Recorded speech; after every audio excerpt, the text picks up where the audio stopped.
Après la conquête, les Espagnols débarquent avec leurs alambics et leurs brandis, mais ils ignorent alors que l'avenir de la distillation va passer par l'Asie. Chaque année, des navires relient Manille à Acapulco.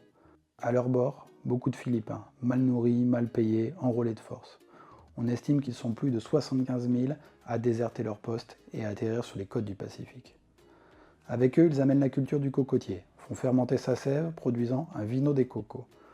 Un vin léger qu'ils savent également distiller en alcool plus puissant à l'aide de leurs alambics de type Filipino, fait d'un tronc creusé et de 2 bols de cuivre.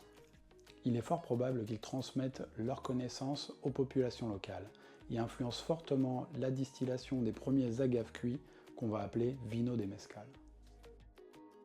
Un siècle après la conquête, nous savons que le vino de mezcal était produit, consommé et même déjà taxé. Dotée d'une terre volcanique riche et d'agaves bleues très sucrées, la petite ville de Tequila produit rapidement un vino de mezcal très réputé.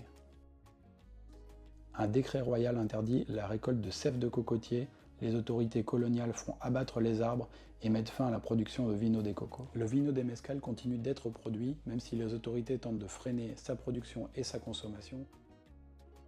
Devant le succès du vino de mezcal, le roi Carlos III va interdire la production et la consommation de tous les alcools à base d'agave.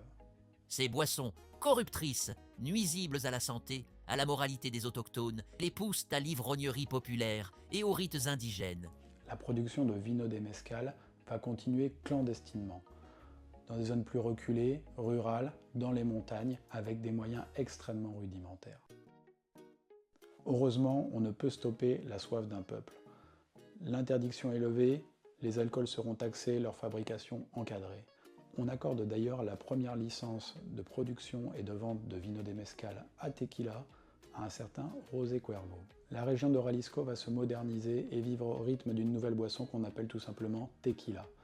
Quand dans des zones plus reculées, plus rurales, comme à Oaxaca par exemple, le mezcal continue d'être produit de manière plus artisanale. En 1974, le gouvernement crée la dénomination d'origine tequila, l'équivalent du AOC chez nous, qui distingue la tequila des autres mezcals.